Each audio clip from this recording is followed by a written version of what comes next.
Welcome everybody. It's Bobby Bones back in the studio again here at Brew Media. I want to first thank everyone for joining me, and especially my new subscribers, and of course we can't leave out the OGs. Look, if you're not subscribed and you're seeing this, please hit the subscribe button, and always remember to hit the like button. And also hit the notification button. This way, when I put out a new video, you guys will be notified that I put out a new video, because it lets YouTube know, hey, people want to see this guy's videos, his content, and it pushes it out there more. It's totally free, and it doesn't cost you anything. I just want to let all of my new subscribers know, and people who don't know me, look, I'm not a Republican, I'm not a Democrat. I just call it like it is. I try to teach people about liberty, sound economic policies, and my goal is to really bring people together. It's not really about nitpicking one side or the other. It's about calling out corruption in the government, and to really focus on showing how both parties have been corrupted by their corporate masters and also the media. So anyway, I want to say thank you again, and let's get into it. So anyway, Trump came out the other day and was talking about giving Argentina $20 billion. And the thing about it is that he says, well, we're not really giving them $20 billion because they're going to end up giving us $20 billion of their currency. And that's almost like me giving you a $100 bill and you giving me back a penny, right? That's not an even exchange, right? Because their paper or their currency is worth that much less. Now, I deal with a lot of foreign investments, right? And so I watch currencies around the world. Part of my portfolio is to protect me for when we have a dollar crisis, and in order to protect myself from a dollar crisis, I want to be invested in companies that have different currency denominations, because I believe eventually we're going to go off the fiat system, and eventually we're going to go back to a gold standard. That's why you see BRICS getting together, buying up massive amounts of gold, and to try and dethrone the dollar, which actually they don't have to dethrone the dollar. We're kind of doing it ourselves with our terrible fiscal and monetary policies. But the thing to really understand is that this is at no benefit to the taxpayer giving them $20 billion. I mean, I just literally seen a report before I got on here talking about how seniors are being pressed so much because what's happening is, their cost of living is going up so much more than the benefit that they get, right? Because again, as a dollar gets destroyed, so do benefits like Social Security. And, but that's not the only part of this story with Argentina that I want to bring up. There's another very important story regarding beef, right?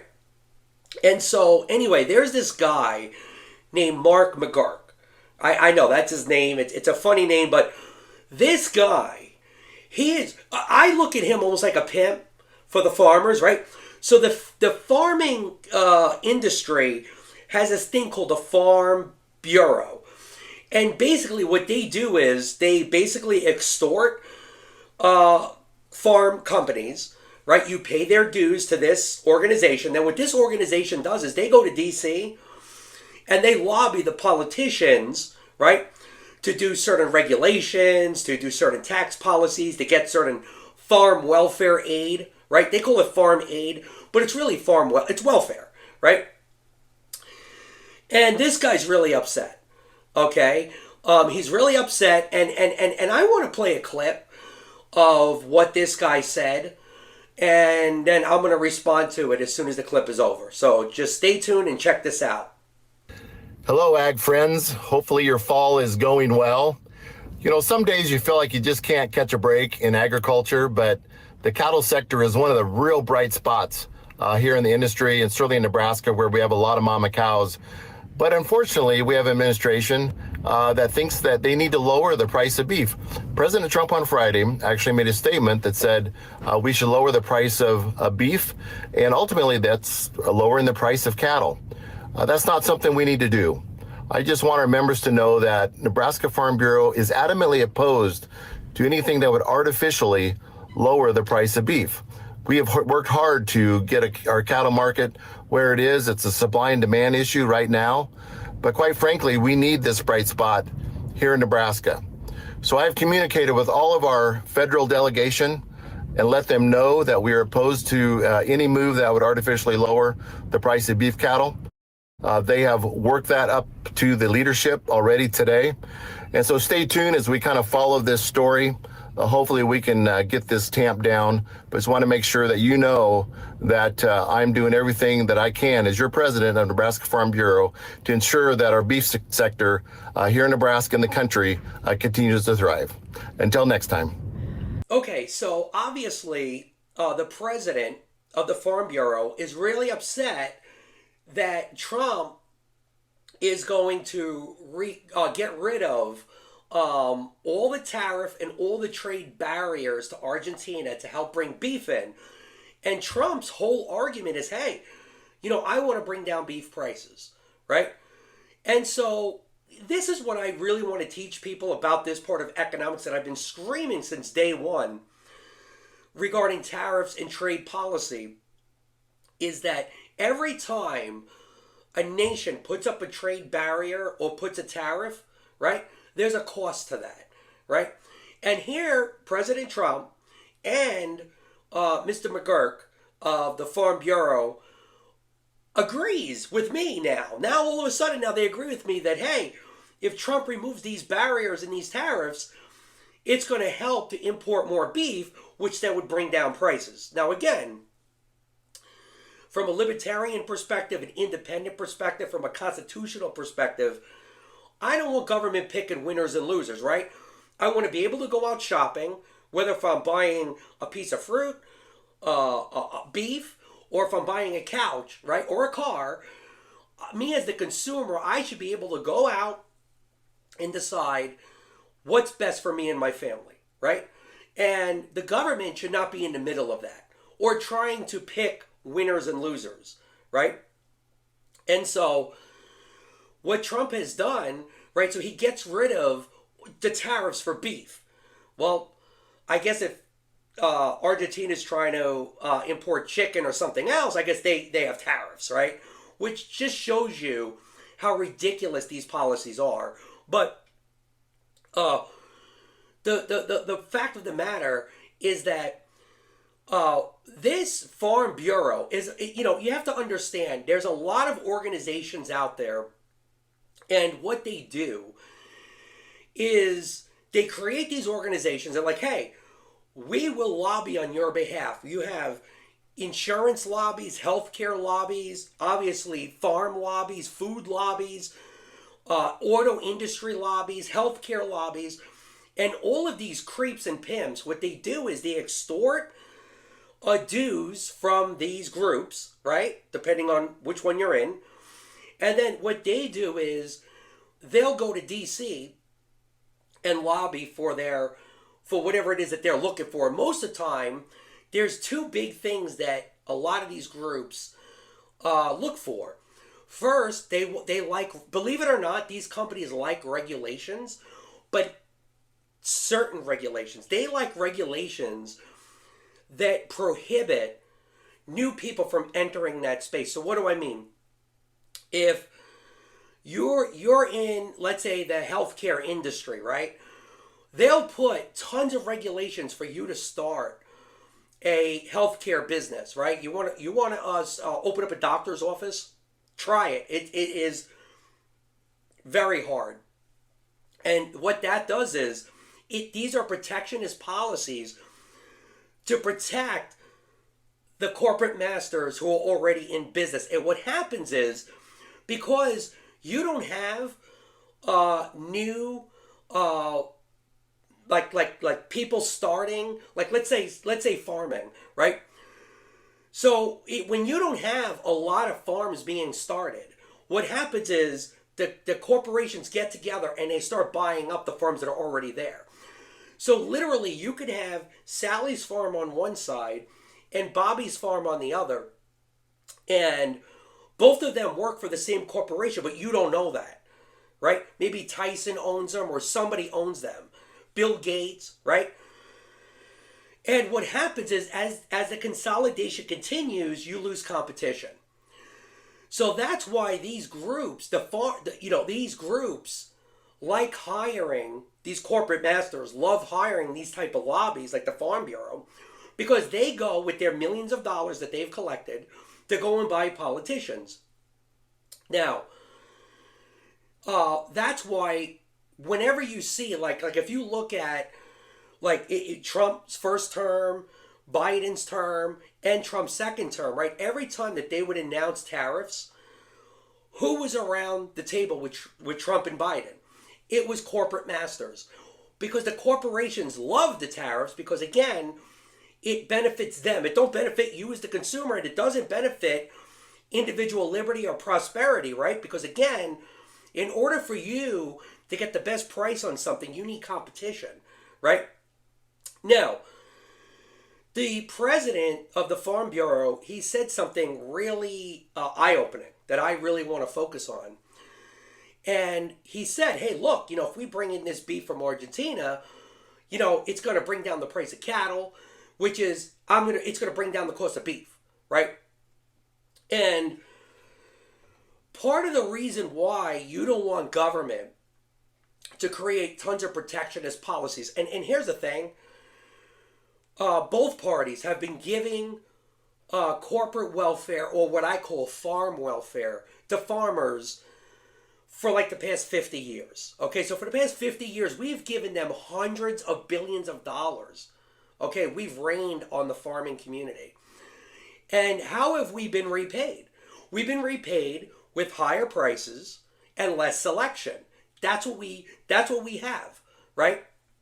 Because although your selection at the supermarket is still full of stuff, where you're losing choice is what companies you can buy from. Because, again, a lot of these farms have been consolidated. So maybe you buy an apple and a tomato, right? And you're thinking, I'm buying from two separate companies. No, you're actually buying from, a lot of times, the same company.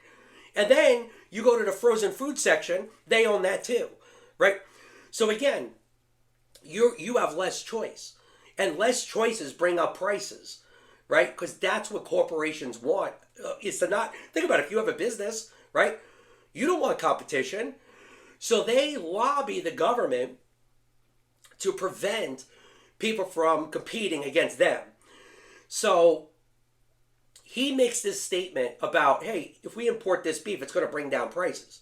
Like, that's a bad thing for us. Think about us as the consumer, right? Don't you want prices to go down? Now, this guy, this should be on, everybody should be talking about this. Nobody is. I think I'm the only one now talking about it. The fact that the Farm Bureau president, he's only interested in prices going up. Well, wasn't the whole purpose for the election was to bring down prices, right? That was what we were sold by both parties, right? And so, but I want to also bring one other thing to light. Now, think about it. There's no special thing that Argentina is doing, right, to create beef, right? The way to make beef in Argentina is very similar to the way people in America make beef, right? So think about this. How is it that somebody that's 7, 8, 9,000 miles away, because you got to think, Argentina is very close to Antarctica. That's how far south it is. It's literally on the other side of the globe, right? And think about all the energy and cost it takes to make that beef in Argentina and bring it to the United States, right? First it has to be raised in Argentina. They have to butcher it, right? They have to put it on a truck. It goes to the truck, to the terminal, probably on train and tractor trailer. Then it goes to its port. Then its port puts it on a ship. The ship takes it all the way through the South Atlantic Ocean, all the way through the Caribbean, up into our shores, right? Maybe it goes to Florida. Maybe it goes to Virginia or New York's ports, right? Maybe it goes through the Panama Canal and goes to California. Either way, we're talking, it's a very long journey to bring that beef to the United States. Now, here's the thing. How is it that our farmers cannot compete with Argentina beef? Because this is what this guy is basically saying. Hey, we can't compete with Argentina. Well, how is that? Our beef is already here. And again, what he highlighted is a problem that I've been talking about for a long time. Not just in the farming industry, but in a lot of our industries that we have subsidized, that we have helped farms become extremely inefficient, right? Because think about it. If what we're doing is constantly subsidizing an industry like farming. So let's say, you have a bunch of farms and, drought happens, floods happen, this happens, that happens. And every time something happens, maybe the economy goes bad, something over the past 50 years, we keep subsidizing them.